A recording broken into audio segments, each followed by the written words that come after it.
자, 모의고사 오답할 거고, 자, 미리 얘기할게요.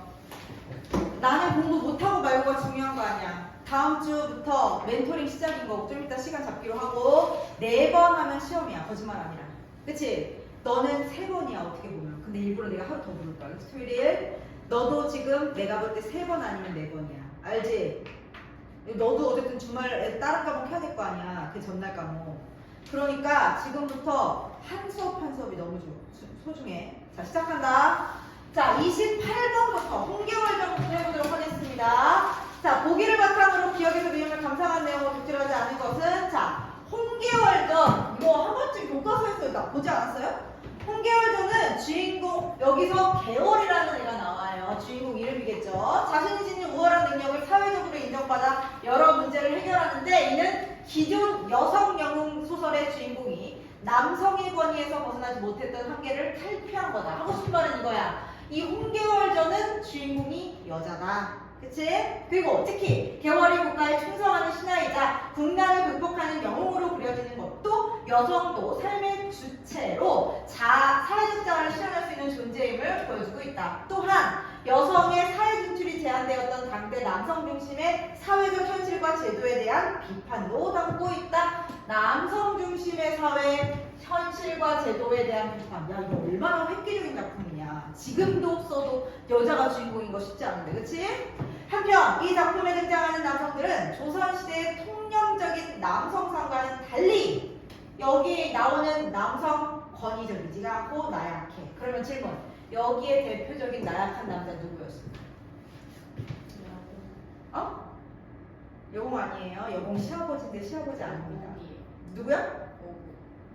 보국일 거예요. 보국. 남편이 굉장히 나약합니다. 남편이에요? 네, 남편이에요. 홍계월의 남편. 네. 이거 얘기 잘 몰랐나요? 한번 해보도록 하겠습니다.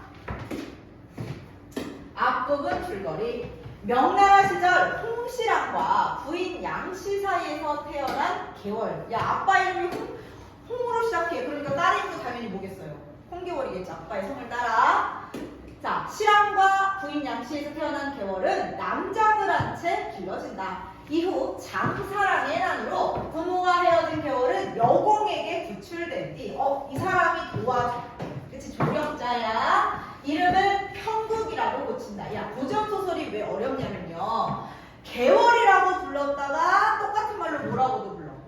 평국이라고도 불러요. 계월이가 평국이야. 그 다음 여공의 아들 보국과 함께 수학하여 같이 공부해서 과거에 장언급제를 한다. 이후 오랑캐가 침략하자 평국은 같은 사람이라고 친절하게 줬네. 고일이니까 주지.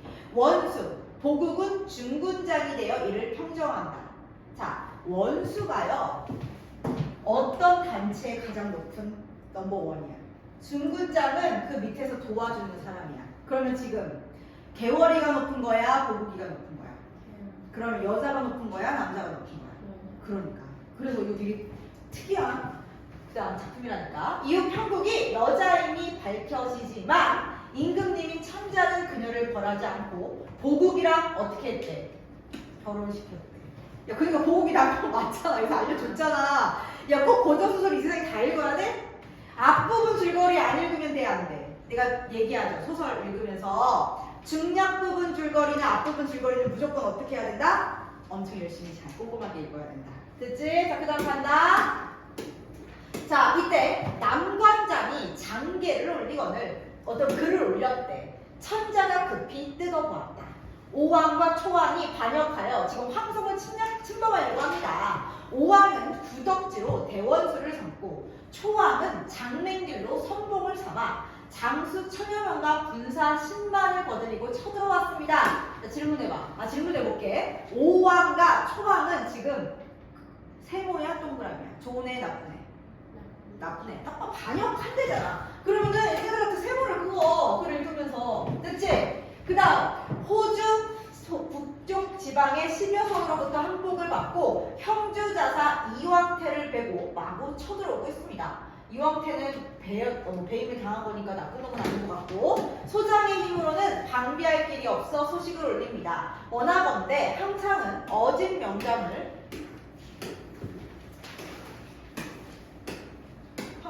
얻은 명장을 이렇게 보내서 적을 막아주십시오. 그래서 임금님이 깜짝 놀랐어. 조정의 모든 신하들과 의논했다. 우승상 전영태라는 사람이 얘기를 했대. 우선 사람 이름 나오면 집중을 해봐. 왜냐? 일치불일치 문제에서 장난칠 수 있잖아. 이 도적은 좌승상 평국을 보내 막아야 합니다. 급히 평국을 부르십시오. 천자가 듣고 지그시 생각하다가 말했다. 평국이 전일에는 세상에 나왔기에 불렀지만 지금은 귀중에 머물러 있는 여자인지라 차마 불러낼 수가 없도다. 어찌 전쟁터로 보내도 귀중은요 여자가 머무는 집이야. 지금은 좀 그렇지 않지만 예전에 우리나라 여자들은 바깥 출입이 안 자유로워. 마음대로 돌아다닐 수 없어. 집에 처박혀 있다고 신하들이 말했다.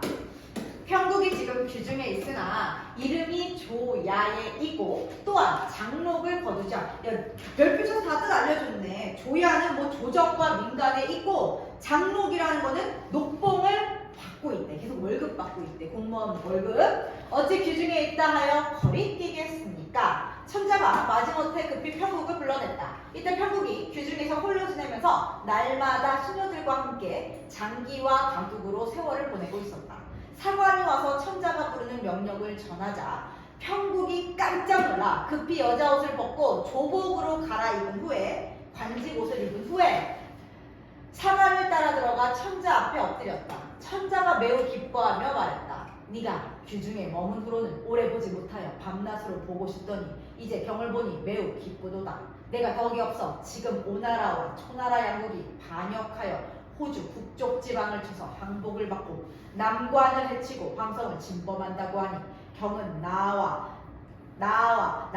조정을 편하게 지키도록 하라. 자, 여기서 중요한 포인트가 있어. 임금님이 자기를 낮춘 말이 있다. 뭘까? 내 잘못이야. 뭐야? 여기 나와 지금. 읽은 부분. 뭐라고? 이런 말 중요하다. 왠지 알아? 야, 니네 27번. 2번 헷갈릴만해. 천자는 반란이 일어난 원인을 자신의 부도덕함으로 돌려서 안 돌렸어. 이거야. 돌렸잖아. 너 2번 했지? 됐어요? 이런 말들. 자, 그래서 덕이 없다는 거는 자기가 잘못했다 이거지. 평국이 엎드려 아래였다. 신첩이 외람되게 폐하를 속이고 높은 공우장록을 영화롭게 지내기가 황공합니다. 신첩의 죄를 용서하시고 이처럼 사랑하시니 신첩이 비록 어리석으나 힘을 다해 성은 임금님의 은혜에 만분의 1이나 갚고자 합니다. 폐하는 근심치 마소서. 천자가 매우 기뻐하며 즉시 천병만마를 뽑아 모으도록 했다. 삼남원의 진을 치고 원수가 친히 붓을 잡아 보국에게 전령하기를 적병이 급하니 중군을 급히 데려가여 불령을 어기지 말라 했거늘 보국이 전령을 보고 분함을 이기지 못하여 부모님께 여쭈었다. 자, 여기 이제 보국이가 지금 화가 났어. 왜 화가 났는지를 잘 보자고. 남편이 왜 화가 났는지. 개월이 또 소자를 중군으로 부리려 하니 이런 일이 어디 있습니까? 왜 화난 거야? 읽었잖아. 왜 화난 거야? 전쟁 가서 화가 나? 뭔 소리야? 개월이한테 화가 났잖아. 왜 개월이한테 화가 났어? 정확하게 얘기하세요. 개월이가요 소자를 중군으로 부리려고 한데 원수는 아까 개월이었지. 그리고 얘는 보국은 중군장이었지. 다시 여자가 너무 그림 안 예쁘지만 여자가 뭐야 원수 개월이가 넘버 1이야. 근데 지금 누구냐 보국이가 넘버 2야. 얘네 그래서 보국이가 화가 난 거야. 중군장이니까. 왜? 내가 부인보다 못하다. 그러니까 마치 이런 거지. 부인이 사장이야. 남편이 직원이야. 그래서 화나는 느낌. 이해했어요? 자, 그래서 이게 어디 있습니까? 하고 말했더니 여공이 말했어. 여공은 정확하게는 시아버님이야. 시아버님. 아까 전에 여공이가 그 개월이를 구해서 둘이 결혼시킨 거잖아.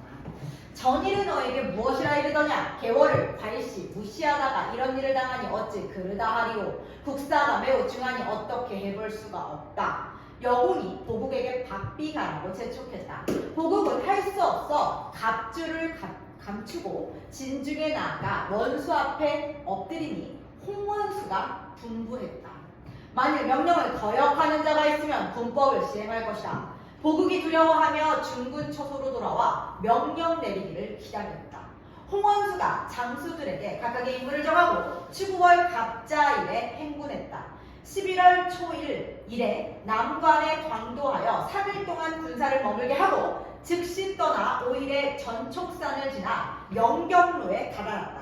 적병이 평원광야에 진을 쳤는데 굳세기가 철통 같았다. 원수가 적진을 대하여 진을 치고 명령하였다. 장령을 어기는 자가 있으면 세워두고 뵐 것이다. 호령이 소릿발 같았다. 그러니까 막 눈 같았죠. 엄청 무서웠다는 거지. 모든 장수들과 군졸들이 두려워하며 어찌할 줄을 몰라 했다. 보국 또한 매우 조심했다. 이튿날 원수가 중군에게 분부했다. 야, 내가 원수 누구라고 했어? 개월이가 얘기하는 거야. 오늘은 중군이 나가 싸우라. 중군이 명령에 순종하여 말에 올라 삼척 장검을 들고 적진을 나갔다. 가리키며 외쳤다.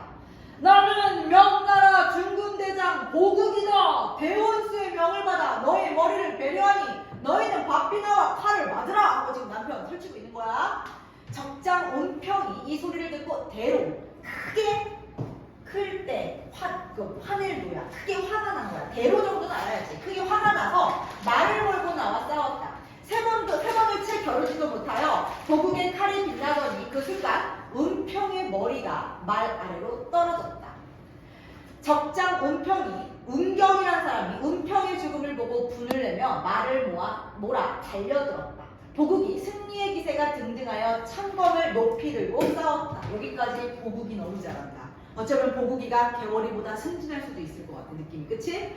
자, 두어 차례 겨루기도 전에 보국이 칼을 날려 칼을 들고 있는 은경의 팔을 치니 은경이 손을 놀리지 못하고 칼을 든 채 말 아래로 떨어졌다.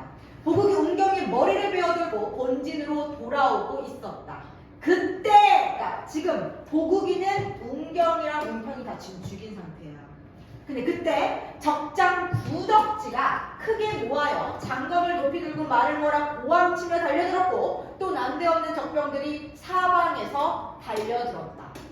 보국이 매우 다급하여 피하고자 했으나 한순간에 적들이 함성을 지르며 보국을 천여격 애워쌌다.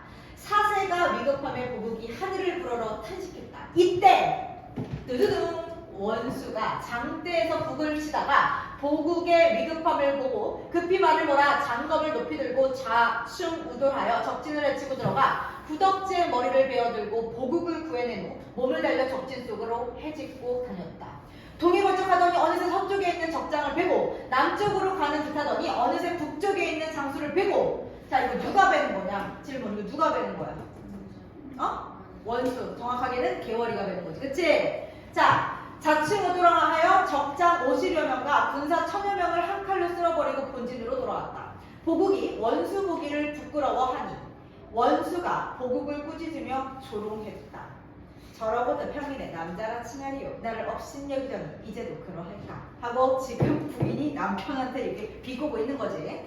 원수가 장대에 앉아 구덕지에 머리를 함에 넣어 평성으로 보냈다.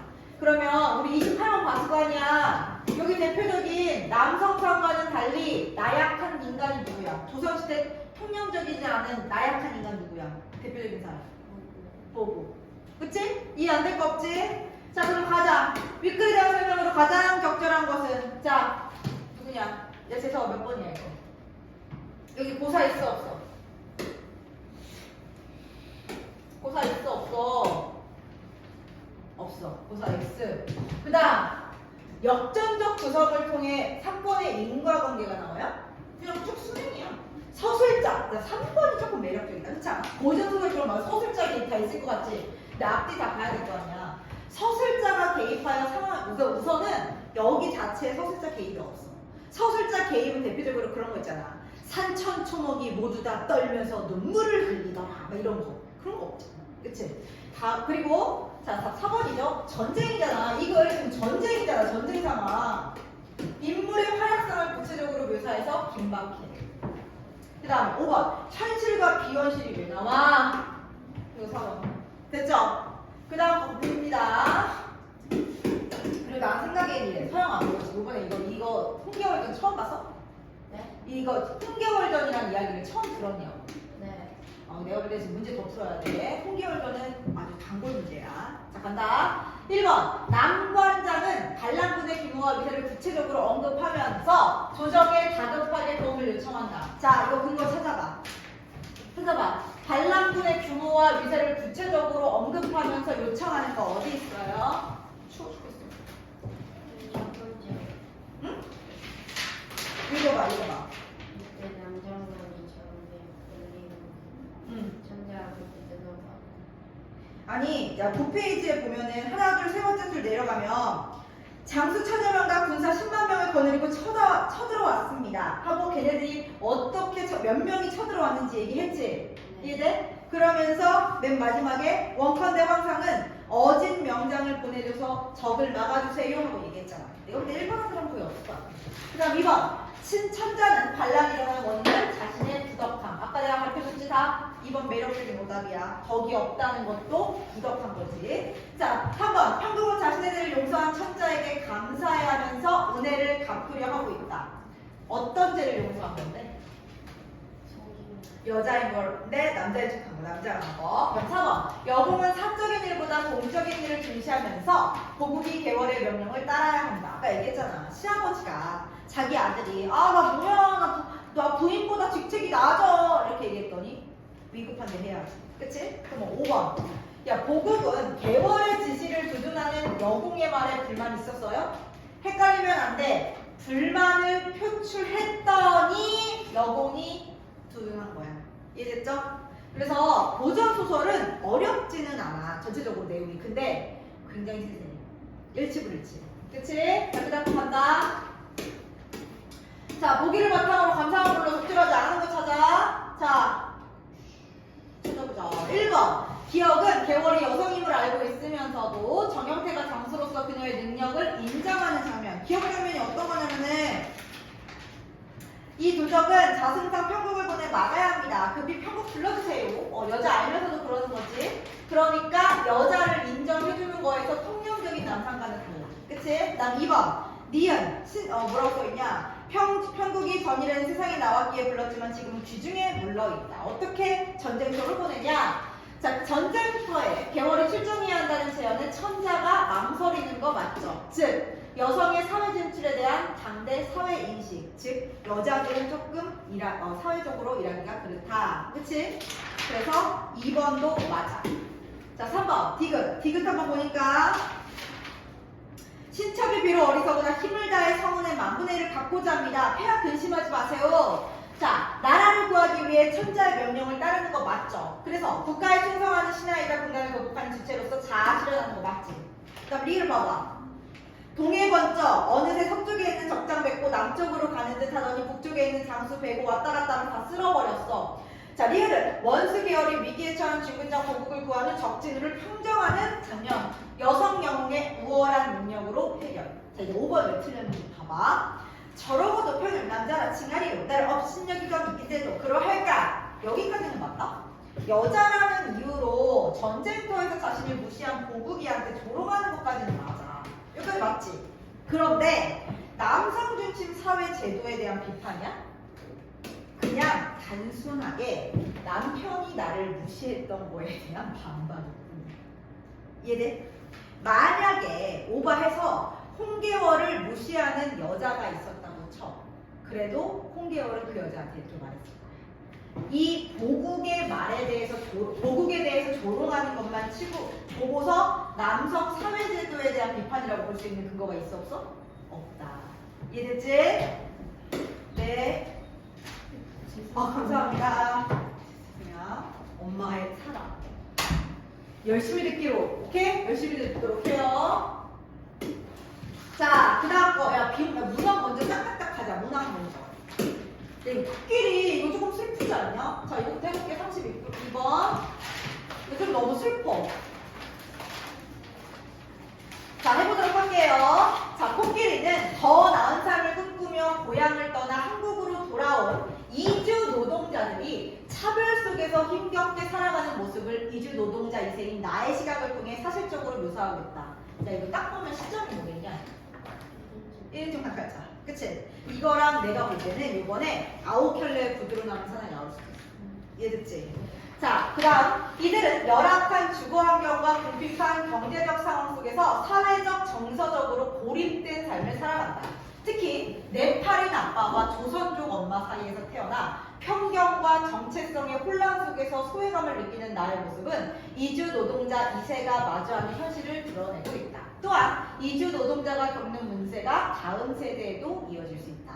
그치? 자, 나 한번 해보도록 할게. 나는 이번에 시험 나온 것 중에 이 지문이 제일 재밌던데. 저 알았어. 다 맞았어? 저 36번 틀렸어. 알았어.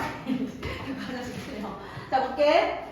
간다. 아버지와 나는 10여 년 전까지만 해도 대지 축사로 쓰이고 있다는 낡은 베니어판 문 5개가 나란히 붙어있는 건물에서 살고 있었다. 그러니까 원래는 대지 축사였어. 근데 거기다가 문 막 조립해가지고 사람이 사는 건물로 바꿨다는 거지. 쪽마루도 없는 데다 처마마저 참새 꼬리처럼 짧아 아침이면 이슬에 젖은 신발을 신고 학교에 가야 한다. 며칠 전 주인 아주머니는 누런 갱지에 빈 방 있음이라고 사무실 문짝에 붙여놓았다. 그 방 앞을 지나던 나는 열린 문틈으로 안을 들여다 보았다.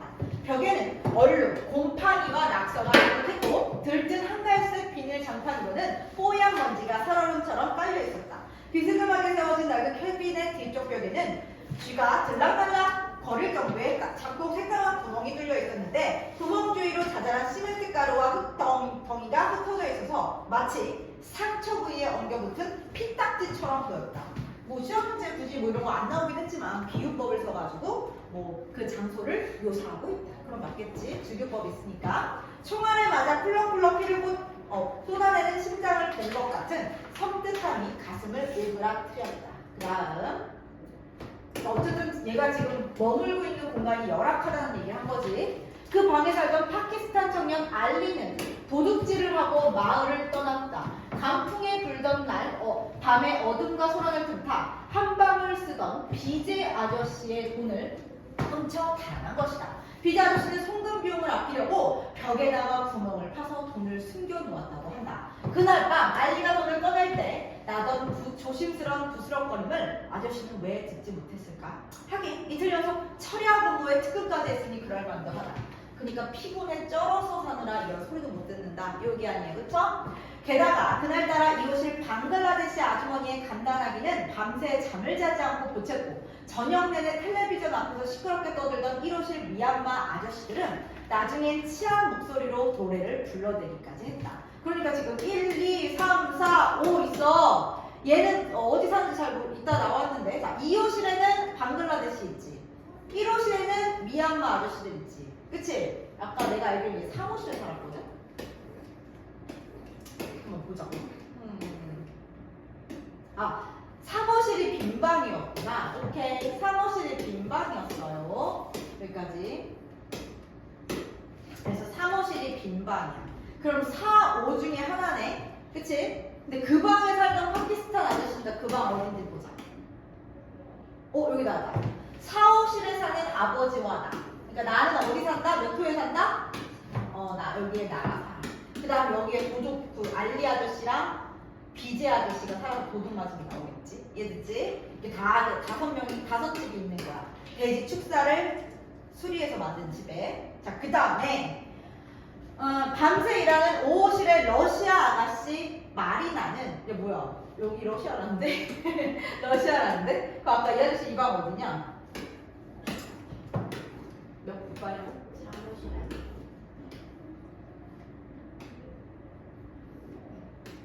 사무실에 들어오는 거야? 뭔지 알겠다. 사무실에서 살다가 떠난 거구나. 도둑질을 하고. 오케이. 자, 그 다음에 내가 이런 거 왜 따지는 줄 알아요? 시험 문제 이렇게 세세하게 물어볼 수 있어서. 나 읽으면서 그냥 생각 없이 읽는 거 아니지. 방에 누구누구 있는지도 따지는 거야. 자, 그 다음에 밤에 일하는 5호실의 러시아 아가씨 마리나는 아예 집에 들어오지도 않았다. 4호실이야. 내 주인공은 4호실에 살아요. 4호실에 사는 아버지와 나만이 일찌감치 불을 끄고 어둠 속에 누워있었다. 하지만 우리들 역시 머릿속으로는 매우 혼란스러운 생각, 집 나간 엄마 생각에 빠질 수. 아, 주인공의 엄마가 집이 나갔대. 집을 나가셨대. 아까 기억나요? 거기에서 주인공의 엄마는 어느 나라 사람이었기? 한국인. 응? 한국인. 아니요, 한국인 아니었어. 보기에 있었어. 어느 나라 사람이었기? 힌트.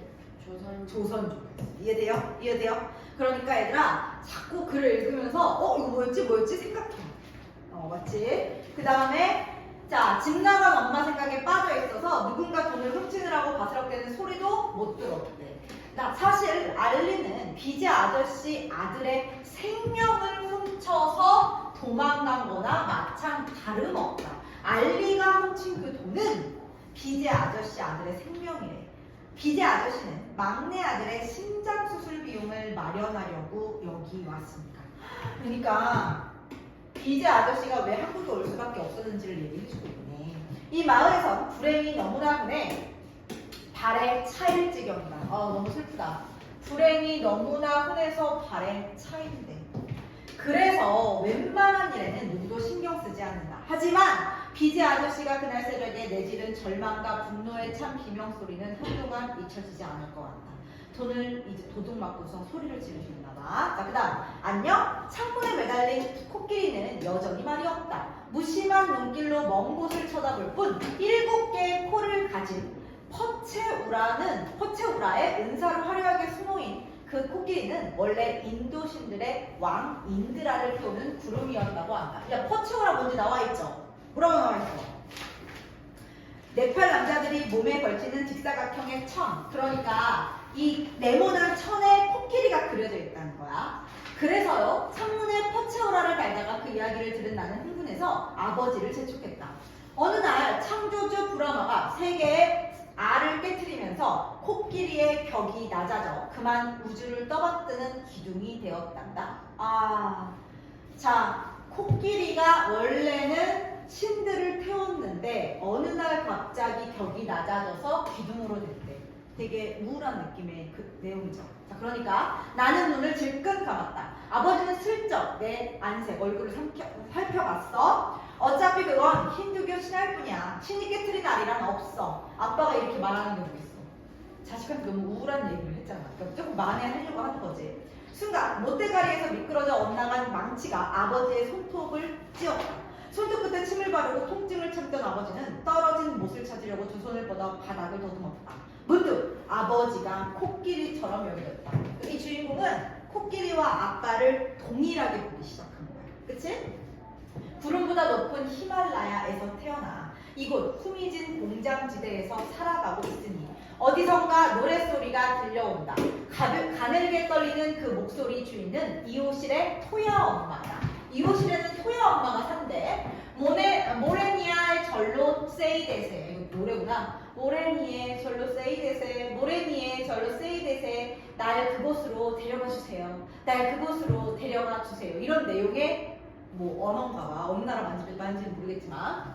자, 지난 봄에 단속반을 피해 뒷산으로 도망치다가 발목을 삐어 결국 잡히고만 토야 아빠는 스리랑카 말이었구나. 스리랑카로 추방된 뒤 돌아오지 못하고 있다. 혼자 남은 토야 엄마는 집에서 기계 부품의 나사를 꿰어버는 푼돈으로 연명하는 눈치다.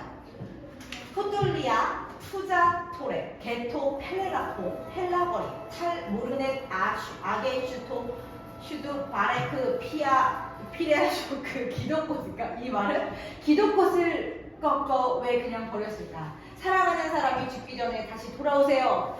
갑자기 엄마 생각이 난다. 자, 엄마 이제 생각이 났어. 여기 토야 엄마가 노래 부르는 걸 듣더니 엄마 생각이 났어. 신김치와 미역국 냄새, 연한 레몬 로션 냄새, 그리고 뭐라고 이름 붙일 순 없지만 스르르 잠이 오게 하는 신비한 살레까지. 지난밤에 어머니가 남기고 간 냄새는 한동안 방 안 어딘가에 남아 미풍이 불 때마다 언뜻 맡아들어왔다. 우리 엄마의 특징을 닮은 거야. 조선족 어머니셨잖아. 김치, 신김치 먹고 미역국 좋아하시고 연한 레몬 로션 냄새가 나는데, 그리고 엄마만의 잠이 오게 하는 살 냄새가 있었대. 자, 하지만 이제 방 안에서 그 냄새가 나지 않는다. 퀴퀴한 코라비 냄새와 지독한 곰팡내가 진동할 뿐이다. 환기를 시키려고 퍼체우라를 젖혔다. 그러니까 그 코끼리가 들어있는 그거 담요 같은 걸 젖혔어. 노란 햇빛이 반대편 벽에 있는 히말라야 달력 사진에 내려앉아 너울댄다. 투명하고 생생한 햇빛, 푸른 티크나무숲, 눈 덮인 안나푸르나, 잔잔하게 물결치는 폐화호, 그리고 사탕수수를 빨아먹으며 환하게 웃는 아이들. 아버지는 해마다 똑같은 달력을 사온다. 아버지가 그 사진을 보면서 기쁨을 얻듯이 나도 그렇게 되기를 바라는 걸까? 하지만 내 눈엔 오빛을 받은 히말라야가 금으로 씌운 어금니처럼 보일 뿐이다. 그러니까 히말라야가 이렇게 있는데 마치 그냥 금 씌운 어금니 같아. 햇빛에 녹아내리기 직전에 노란 바닐라 아이스크림이거나 달력에서는 여전히 검고 굵은 동그라미가 돌이치고 있다. 마음이 편치 않다. 요즘엔 이상하게도 입에서 아무 말이나 튀어나온다. 학교에서 내내 긴장하다가 집에 돌아오면 모든 게 귀찮고 무엇보다 화가 난다. 오늘은 소영이 오빠가 친구들을 데리고 쉬는 시간마다 우리 교실로 내려왔다. 나는 화장실에 숨어 있다가 수업이 시작된 뒤에야 교실로 들어갈 수 있었다. 겁이 나서가 아니었다. 1대1이라면 자신 있었다. 하지만 한꺼번에 덤벼들어 쥐잡듯 나를 짓밟는다면 불쌍해. 괴롭힘 하고. 그리고 이 소영 오빠 이거 너무 비겁해. 혼자는 못하니까 친구들끼리, 그치? 친구들 몰려와서 앞으로 나를 볼 때마다 누구든 그 장면을 떠올릴 것이다. 그것만은 정말 견디기 힘들 것 같았다. 아기 손바닥만큼 작아진 빛은 퍼체오라가 흔들릴 때마다 놀란 듯 부르르 떤다. 갑자기 잠이 몰려온다. 아버지처럼 고향 가는 꿈이라도 꿀 수 있으면 좋겠다. 밤마다 아버지는 낡은 신발을 입고 고향 마을로 찾아가는 꿈을 꾼다. 우리 아빠가 꿈을 꾼다. 밤마다 노란 유채꽃 언덕 넘어 보이는 눈부신 설산과 눈 오는 산과 낯익은 황토집, 정다운 마을 사람들이 있는 곳으로.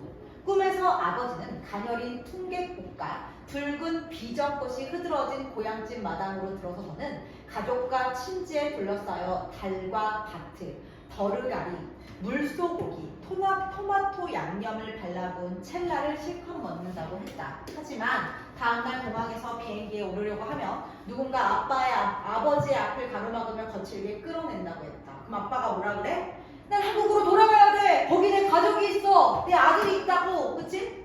제발 보내줘. 일자리도 이웃도 내 청춘도 거기 두고 왔단 말이야. 제발. 잠꼬대 끝에 몸을 벌떡 일으키는 아버지는 매번 황급히 사방을 둘러본다. 그러고는 땀으로 흥건해진 속옷을 벗으며 어둠 속에서 긴 안도의 숨을 내쉰다. 그렇지만 나보다는 낫겠지. 난 태어난 곳은 있지만 고향이 없다. 한국에 네팔 대사관이 없어 아버지는 혼인신고를 못했다. 그래서 내겐 고적도 국적도 없다. 학교에서조차 청강생일 뿐이다. 그냥 듣는 애야. 살아있지만 태어난 적이 없다고 되어 있는 아들. 그러니까 이주 노동자의 힘든 삶이 딱 봐도 아들에게까지 살짝 전염되는 느낌이 아까 보기 지문에서 끌어올 수 있겠죠. 자, 34번 1번 비디 아저씨는 자신의 돈을 훔쳐 달아난 알리의 처지를 이해하고 있다. 이해해요?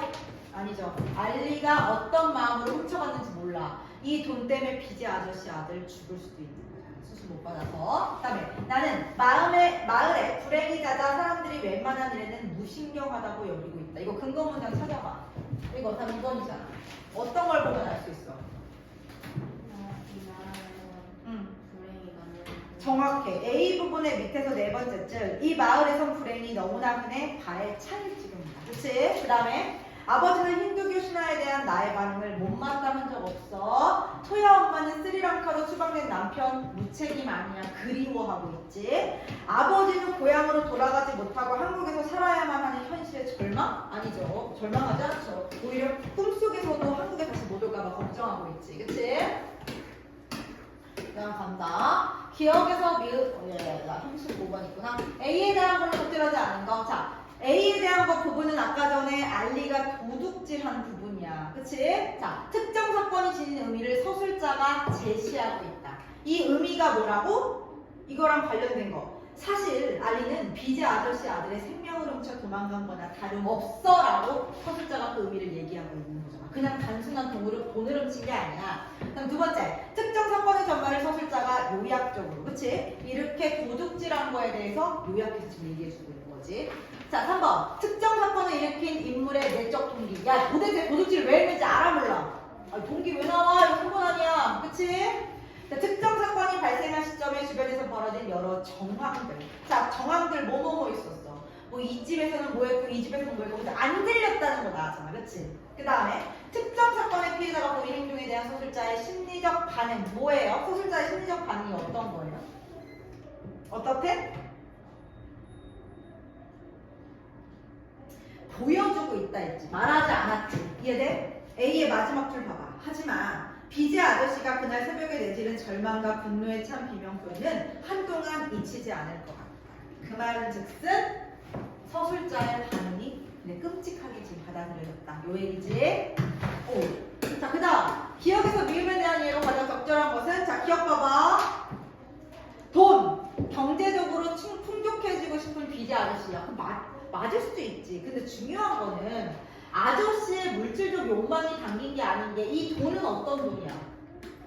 어떤 돈? 아들 수술시킬 돈이지. 그러니까 오히려 욕망이라고 볼 수가 없는 거지. 그 다음 니은. 코끼리. 아버지의 현재의 삶과 대조가 아니라 대응이겠죠? 아빠랑 똑같은 존재. 그 다음 디귿.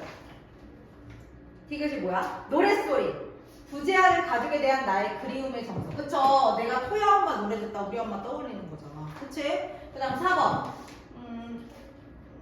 신김치. 어머니가 떠난 이후 방치된 가정의 모습을 표상하는 것으로 아버지의 쓸쓸함을 느끼게 하는 소재다. 야, 4번은 진짜 많이 했다? 4번 왜 틀려? 신김치가 이거 왜 4번 아니야? 신김치 맞지 않아? 김치 씌워서 그냥 처박혀 있는 거 아니야? 4번 왜 해야 돼? 나에게 쓸쓸한 느낌이 아니야. 정확하게 얘기해. 우리 엄마가 좋아했던 게 뭐야? 우리 엄마가 먹던 게 뭐야? 신김치야. 근데 엄마가 떠난 이후 방치된 거랑 관련 있어? 정확하게 얘기해야지. 이해돼? 우리 엄마를 떠올리며 나타나는 소재가 신김치야.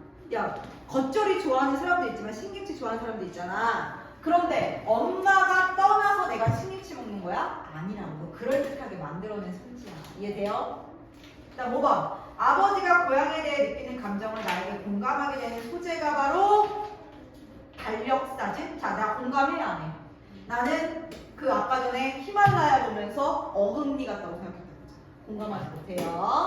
그 다음 자, 이거 한번 보겠습니다. 1번.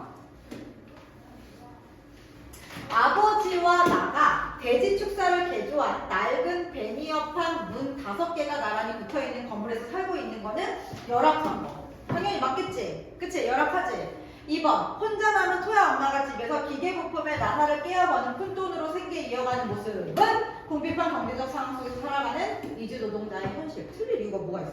자, 3번. 아버지가 꿈에서 가족이 있어 한국으로 돌아가야 한다는 것은 이 내용이 이주 노동자가 받는 차별과 아픔이 다음 세대로 이어지는 거야? 근거 있어? 아니지. 그냥 아빠가 꿈에서 난 아들과 헤어질 수 없어요. 가야 해요. 라고 얘기한 게 차별적인 건 아니잖아. 그치? 앞뒤를 섞어서 만든 그럴듯한 선지. 그 다음 4번. 나가 태어난 곳은 있지만 고향이 없다고 생각하는 것은 이주 노동자 2세가 이방인으로 느끼는 정체성의 혼란. 그치? 그 다음 나가 학교에서조차 자신의 존재를 인정받을 수 없다고 청담생일 뿐이라고 인식하는 것은 당연히 소외감과 정서적 고립이겠죠. 그쵸? 그 다음 갑니다. 14. 2개만 하면 되겠네. 자, 갈게요.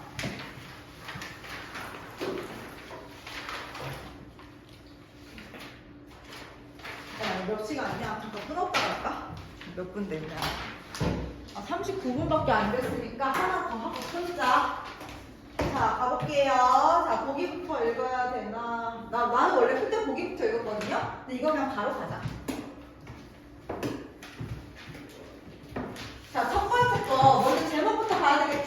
제목 봐봐. 제목이 뭐야? 청춘 과부가야. 청춘 과부가. 그러니까 느낌이 딱 뭐냐면 과부는 뭐야? 여자 혼자 있는 거잖아. 그러니까 무슨 가사라는 걸 알 수 있어, 느낌이? 규방 가사. 여자가 썼구나. 주인공이 여자겠구나. 이 생각 하고서 봐야 된다. 이해됐어요? 다시 좀 소리로 해볼게. 갑니다. 자, 천지 인간 만물 중에 무상할 수 인해사정. 얘들아, 무상하다는 거는 무슨 뜻이냐면은 덧없다라고 해석하면 돼. 덧없다. 그러니까 인생무상 들어봤지? 아, 덧없어. 이런 느낌이야. 자, 하늘과 땅의 인간 만물 중에 덧없는 사람, 덧없다고 할 산 인해사정. 못할러라, 빈집살일 못할러라 하면서 AAP 구조로 했네. A, B, A. 그러니까 한마디로 무슨 말이냐? 하늘 땅에 여러 가지 만물 중에 더더운 사람, 이런 사정을 갖고 있는 사람 더 없을 거다. 못한다. 나밖에는 없다. 바로 나다. 이렇게 덧없는 사람 나밖에는 없다. 자, 얼것으나 검었으나 부부밖에 또 있는가? 자, 무슨 말이냐? 여기서 얼었다는 게 조금 어려울 수 있는데 피부가 패였다는 거야. 곰봉처럼. 패였거나 검었으나 부부밖에 또 없다. 그러니까 얼굴이 패여도 검어도 우리 부부밖에 또 없다. 그치? 또 있는가? 그 다음 견우직녀선도 둘이 서로 마주 섰고 용천검 태화검도 둘이 서로 짝이 됐고 날짐승 길버러지 다 각각 짝이 됐대. 자, 질문. 견우직녀 뭔지 알아요? 둘이 짝꿍이지. 견우랑 직녀 칠월치생나 만나는 거지. 근데 얘는 서로 짝이 됐어. 둘이 됐어. 그리고 용천검 태화검이 뭔지 몰라도 얘네 짝 됐어. 그치? 날짐승 길버러지 어쨌든 짝이 됐어. 얘네들은 지금 다 뭐야? 다 짝이 있는 소재고 열거된 소재지. 이해됐어? 그런데 전생차생 무슨 죄로 우리 둘이가 부부가 돼서 검은 머리 백발되고 희던 몸이 황금되고 자손이 많고 영화 누리며 백년해로 살자 하더니 하늘도 무정하고 가운도 불행이. 그러니까 이렇게 행복하게 살자고 하더니 아유 하늘이 정도 없다. 아우 불행해. 그렇게 됐다는 거 안 됐다는 거야. 그러면 이 소재들은 화자랑 대조되는 존재라고 인정할 수 있어요? 제목 자체가 과부가잖아. 여자 혼자 됐다는 뜻이잖아. 됐지? 그 다음 자, 조물주가 시기하고 귀신조차 사정없다. 즉 하늘의 신이 시기해서 이렇게 된 것 같아. 우리 사이. 그리고 귀신 또한 개인의 정이 없어서 나 이렇게 못되게 봐서 이렇게 된 것 같아. 이해돼요? 또 외적 요인을 찾고 있어요. 외적 요인. 아, 나 시기당한 것 같아. 그리고 귀신 때문에 그런 것 같아. 이해됐지? 그 다음 말 잘하고 인물 좋고 활 잘 쏘고 키 훨씬 큰 다정한 우리 남군. 사랑하던 우리 남군. 무슨 나이 그리 많아 청산의 외로운 혼이 됐단 말인가 하면서 돌아가신 자기의 남군님을 찾고 계십니다. 삼생연분 아니런가 사주팔자가 그런가 이미 부부되었으면 죽지 말고 살았거나 그리 죽지 알작시면 만나지나 말았거나 부질없는 이내 심사 어느 누가 위로해주겠냐. 그리고 얘들아 위로하리 이런 거 무슨 법이야? 이거 다 굳이 얘기 안 해도 되지. 다 서류법이다. 그치? 누가 위로하겠냐고 물어보는 거지. 그리고 심해로다. 마음속에 맺힌 환이다. 바다같이 깊은 수심 태산같이 높은 마음 상사로다. 상사. 얘들아 상사 들어봤지? 한자 그대로 따지면 서로 생각하는 거야. 상사병은 사랑에 빠진 병이잖아. 그러니까 어쨌든 이렇게 태산같이 높은 마음 아 진짜 나 병 걸렸다. 사랑병 걸렸어. 상사하던 우리 남군 어이 그리 못 오냐? 병 들어 누워 인간사 끊어져서 못 오냐? 하면서 왜 못 와? 하고 얘기하고 있는 거야. 자 그리고 여기서 나오는 약수 정도는 기본이에요. 내가 옛날에 얘기해주지 않았냐? 약수가 어떤 강이냐면은 전설 속의 중국의 강인데 실제 없어. 근데 어떤 강이냐면 새 깃털 있지. 깃털도 이렇게 가라앉는데 그 말은 배 탈 수 있겠어 없겠어? 그러니까 이 강은 모든 것도 다 가라앉혀. 그러니까 너랑 나 사이에 약수가 있어. 그럼 우리 만날 수 있어 없어? 그런 뜻이야. 이해됐지? 방해문. 굉장한 강한 방해문. 약수가 삼천리에 둘러져 있어 못 와. 그래서 못 오는 거야. 만리장성이 가려서 못 와 하면서 왜 못 오냐면서 지금 막 너 왜 못 와 왜 못 와 하고 따지고 있는 그런 느낌인 거야. 자, 동쪽 창에 돋은 달이 서쪽 창으로 지거든. 오시려나? 말도 안 되는 얘기잖아. 그치? 달이 서쪽으로 진다는 거. 병풍에 그린 누렁색 꽃기호 닭이 새벽쯤 날새라고 꽂고 울거든. 울려나? 야, 병풍 속에 닭은 울어 안 울어? 안 울지. 근데 그런 불가능한 상황이 일어나야지 우는 거야. 그치? 금강산 산상봉이 편지되어 물 위로 배 둥둥 뜨거든. 오시려나? 어이글이 못 오던가 무슨 일로 못 오던가. 과장이야. 완전 과장. 그치? 가슴 속에 불이 나서 풀과 나무가 다 타간다. 근데 여기 대박이야. 봐봐. 가슴 속에 불이 났어. 그래서 풀하고 나무가 다 타고 있어. 근데 눈물이 비가 돼서 붙은 불을 끄려마는 한숨이 바람돼서 분다. 그 무슨 말이냐? 불이 났어. 눈물이 너무 많이 와서 그걸 끌 뻔했어. 근데 내가 하고 한숨을 쉬었어. 야, 불이 막 타오르는데 한숨 쉬면 어떻게 돼?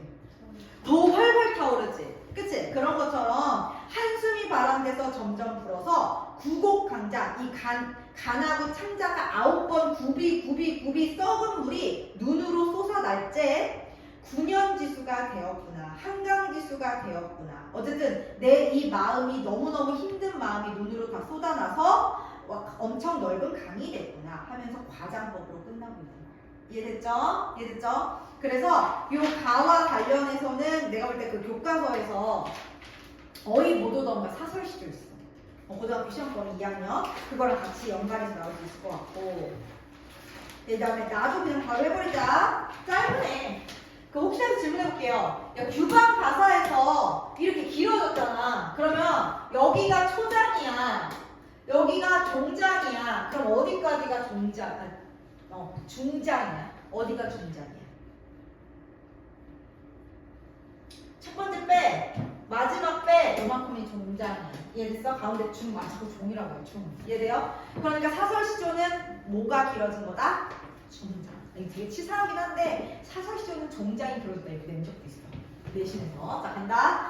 자, 갈까보다 말까보다 임을 따라 아니 갈 수가 없네. 오늘 가고 내일 가고 모레 가고 글피 가고 하루 이틀 자, 봐봐. 오늘 가고 내일 가고 모레 가고 글피 가고 나열했지. 나열하고 있지 계속. 그 다음에 하루 이틀 사흘. 자, 2 곱하기 4 뭐야? 8이지. 하루 이틀 사흘 나흘 곱잡아 여드렛. 그러니까 하고 싶은 말은 2, 4, 8 이렇게 나왔다고. 그래서 80리를 다 못 갈지라도 임을 따라서 아니 갈 수가 없네. 1000가지 만가지 창과 칼 도끼까지 닥친다 할지라도 나는 임을 따라갈 수밖에 없어. 이렇게 험난한 것들이 나한테 오더라도. 나무라도 은행나무는 음양을 분하여 마주 섰고. 그 말 들어봤지? 은행나무 안에는 암수, 그다음에 암하고 암컷하고 수컷이 같이 있다. 한 나무 안에, 그치? 장우동체. 그 다음에 돌이라도 망두석은 암수를 따라서 서로 마주 섰어. 그러니까 이거 위에 거랑 똑같지 않냐? 질문해볼게. 위에서 이거랑 이렇게 화자랑 대조되는 시어 나왔지? 위에 나왔던 거 뭐야? 가에 나왔던 거 뭐야? 대조되는 시어. 견우직녀. 또 2개 더 있잖아. 용천검, 태아검, 마지막 날짐승, 길버러지. 같은 게 이건 뭐야? 내가 볼 때 이번에 내신 시험에 나오면 이거 나올 것 같은데. 찾으라고 하면. 그치? 그 다음에 얘네들은 이 화자와 달리 다 암수 따라서 서로 짝짝인데 마치 나만 솔로. 그치? 이내 팔자는 왜 그리 주체가 없어 간 곳마다 있어야 할 의미 없나. 나 못 살겠네. 그러니까 이 사설시조는 남친 사귀고 싶어요 하는 친구에게 보내줘야겠지. 이해됐죠? 어려운 거 없어. 뭐 어려운 거 뭐가 있어요? 야, 40분부터 끝내버릴까? 안 할래. 자, 40분 끝내. 자, 적절하지 않은 걸 찾는 문제네. 자, 사랑하는 대상과의 이별 상황을 노래하고 있는 시에서 시적화자가 이에 대처하는 방식은 다양하게 나타난다. 시적화자라는 이별이라는 현실을 부정하거나 이를 극복하기 위해 적극적이고 능동적이기도 하다. 또한 이별의 현실에 체념하고 원망하고 자책하고 이거와 같이 소극적이고 수동적인 태도를 보이기도 한다. 그리고 이별에 대처하는 이러한 양상은 복합적이다 라고 얘기한 거야. 자, 그랬을 때 1번부터 봐. 가에 조물이 시기하고 귀신조차 사정없다에서는 임과 사별한 걸 외부 요인 맞죠? 아까 조물주 탓하고 귀신 탓하고 이게 바로 외부 요인이라고. 이해됐죠? 두 번째, 가에 어이글이 못 오던가 무슨 일을 못 오던가에는 임과 사별했다는 상황을 받아들이기 힘들어하는 정서. 내가 볼 때 이거는 사람은 거의 없어. 그치? 3번, 가의 사주팔자가 그런가? 나의 이는 팔자는 도대체 왜 그리 주체가 없어? 이런 것들은 이별의 원인을 자신한테 찾는 거 당연히 아니겠지. 이것도 외부 요인이지. 얘들아, 사주팔자와 내 팔자가 왜 그래? 내가 볼 때 3번 찾기 쉽지 않은 게 선생님 사주팔자가 그런 게 본인 탓 아니에요. 이렇게 생각할 수도 있잖아. 그치? 그런데 나머지 선수를 읽어봤을 때 3번에서 이별의 원인을 자기한테 찾으려면 예를 들면 송민곡이나 삼인곡 같은 데서 내가 너무 뭐 아양 부려서 그렇다는 등 그런 게 나와야 되는데 이거는 운명 탓인 거야. 운명 탓. 이거 운명은 자신의 탓이 아닌 거야. 이해됐지? 3번이 조금 찾기가 쉽지가 않았어. 그럼 4번. 나의 갈까보다 말까보다에는 이별에 대처하는 화자의 복합. 그치? 아, 갈까? 아, 말까? 복합이지. 그 다음에 5번에 나의 창각할 도기까지 닥친다 할지라도 임을 따라 아니 갈 수가 없다. 결국 이별을 거부하겠다는 화자의 적극적이지. 그러니까 이런 게 오더라도 나 간다 안 간다? 간다. 그러니까 이별 거부지. 이해됐어요? 이해됐어요? 자, 그 다음에 다 읽고서 요거까지 하고 쉬는 시간 갖고서 2개 끝내줄게. 학교에서 근데 뭐 나올지 모르니까 안 가르쳐준대 이번에? 근데 내가 볼 때 문학에서 나올 것 같아. 사설시대에서 나올 수도 있을 것 같아. 자, 당신이 나무를 더 사랑하는 까닭. 이거 수필인데 이것도 처음 봐요? 뭐 많이 나오는데 교과서에 있어요. 자, 한번 해보도록 할게. 첫 번째.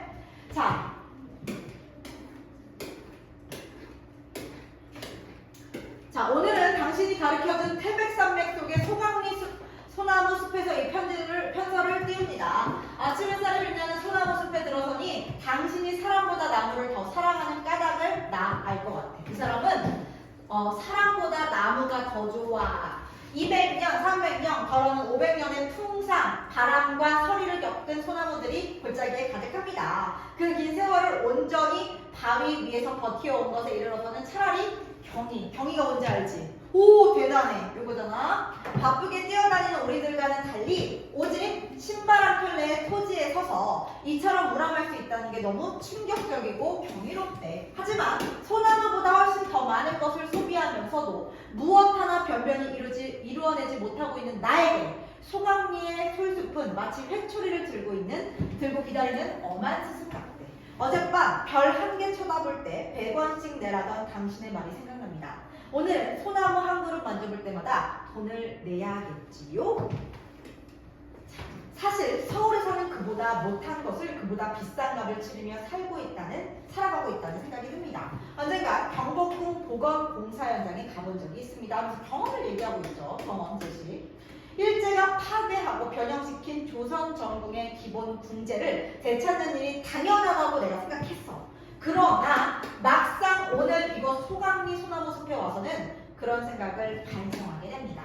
경복궁의 공원에 소요되는 나무가 원목으로는 200만 개, 11톤 트럭으로는 500개. 완전 엄청난 양을 지금 나무를 갖다 소요하고 있다 이거 아니에요. 소나무가 없어져 가고 있는 지금에 와서도 기어이 소나무로 복원한다는 것이 무리한 고집이라고 생각됩니다. 수많은 소나무들이 베어져 눕혀진 광경이라니 감히 상상할 수 없습니다. 그건 이를테면 고난을 참 몇백만 년의 세월을 잘라내는 거나 마찬가지입니다 하면서 경복궁 복원에 대해서 생각하게 되는 거지. 나는 문득 당신이 진정 사랑한 것이 소나무가 아니라 소나무와 같은 사람이라는 생각이 들었습니다. 메마른 땅을 지키고 있는 수많은 사람들이라는 생각이 들었습니다. 문득 지금쯤 서울거리의 자동차 속에 앉아있을 당신을 생각했습니다. 그리고 외딴 섬에 갇혀 목말라 하는 남산의 소나무들을 생각했습니다. 남산의 소나무가 이제는 더 이상 살아남기를 포기하고 자손들이나 기르겠다는 체념으로 무수한 솔방울을 달고 있다는 당신의 이야기는 우리를 슬프게 합니다. 왜? 소나무가 더 이상 살아갈 수 없다고 생각했다는 걸까? 그 다음 더구나 그 솔방울들이 싹을 키울 땅 가정마저 황폐해버렸다는 사실이 우리를 더욱 암담하게 합니다. 그러나 그보다 더 무서운 것이 아카시아와 하엽수의 침습이라니 놀라지 않을 수 없습니다. 그럼 얘들아 눈치를 쳐야 돼. 아카시아랑 하엽수 좋은 거냐 안 좋은 거냐? 얘네가 침범했대. 좋아 나빠. 얘를 세모칠 수 있는 게 필요해. 얘네 내 말을 들어? 무조건 나무라고 다 좋은 거야? 아니. 얘네 때문에 소나무 힘들다고. 됐어요? 척박한 땅을 겨우겨우 바꿔놓으면 이내 다른 경쟁수들이 쳐들어와서 소나무를 몰아내고 만다는 것입니다. 무한 경쟁의 비정한 논리가 뻗어오지 않는 곳이 없습니다. 나는 마치 코중을 들고 집을 나오는 아이처럼 산을 나왔습니다. 솔방울 한 개를 주워들고 내려오면서 생각했습니다. 거인에게 잡아먹힌 소년이 솔방울을 손에 쥐고 있기 때문에 다시 소생했다는 신화를 생각했습니다. 당신이 남을 사랑한다면 솔방울도 사랑해야 합니다. 무수한 솔방울들의 끈질긴 저력을 신뢰해야 합니다 하면서 나무에 대해서 다시 한번 생각해보게 만들죠. 자, 보자. 빨리빨리 가. 자, 38번. 가장 적절한 거 찾으래. 1번. 가는 계절 변화를 통해 과거와 현재에 대비되는 상황. 계절 변화 있어, 가에? 있어, 없어, 가에. 진짜 뜬금없지. 가는 말이 돼야 계절 변화? 없죠. 혹시나 물어본다. 계절 변화 같은 거는 계절을 알 수 있는 시험은 매화 그러면 봄인 거고 초봄인 거고 또는 꽃 같은 거 나오면 다 봄인 거고 눈은 당연히 겨울인 거고 그치? 서리 같은 거는 가을 정도 볼 수 있고 그리고 우선 계절 변화도 없어. 자 2번 점층 있어. 점층 있어. 예를 들면 이런 거 있잖아. 점층은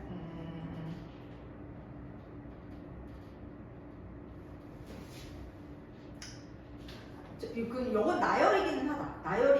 근데 예를 들면 검은 머리 백발되고 희던 몸이 황금되고 자손이 많고 영화 누리고 100년으로 살자. 점점점 그 되게 행복한 거지. 그런 건 좋은데 대상에 대한 예찬이 아니잖아.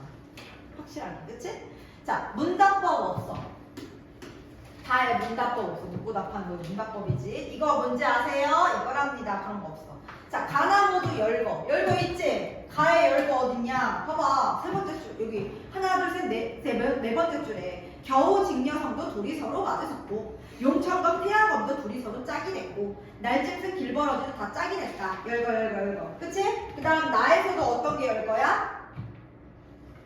이런 거 있지. 오늘 가고 내일 가고 모레 가고 글피 가고 하루 이틀 사흘 나흘 이거. 그 다음 창각할 도끼까지 닥친다 해도 뭐 이거 나였잖아. 그걸 통해서 화자가 정서를 강조해줘.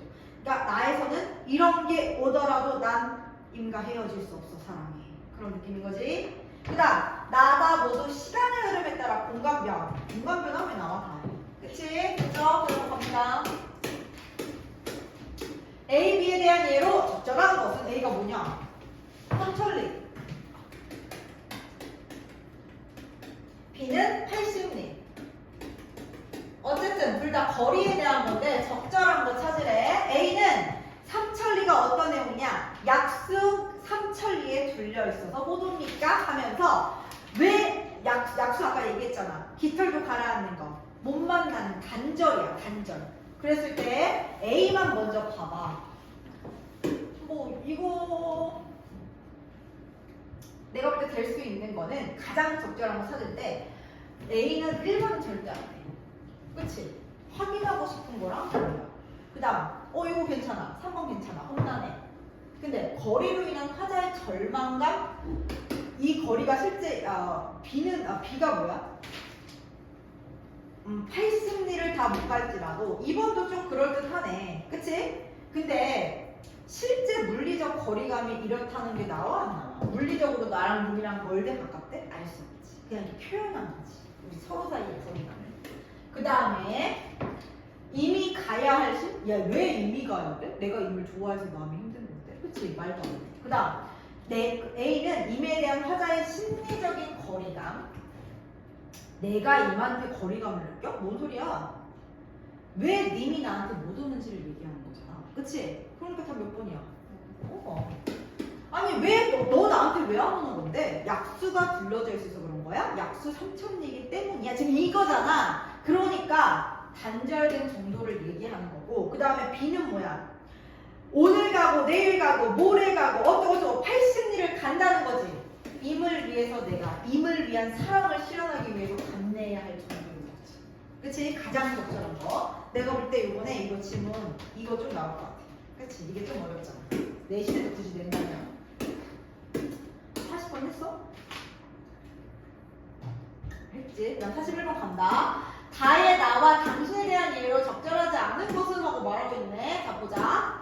자, 나는 인간의 이기적인 태도를 자연을 제한다고 여기고 있다. 아까 인간의 이기적인 태도를 볼 수 있는 게 아니라 볼 수 있는 거 그 경복궁 복원하는데 나무 다 자른다는 거. 그치? 그 다음에 두 번째, 나는 인간 세상관이 아니라 자연에서도 무한 경쟁의 논리. 아까 얘기했죠? 태고 쳐야 될 나무 두 가지 있었어. 무슨 나무 무슨 나무?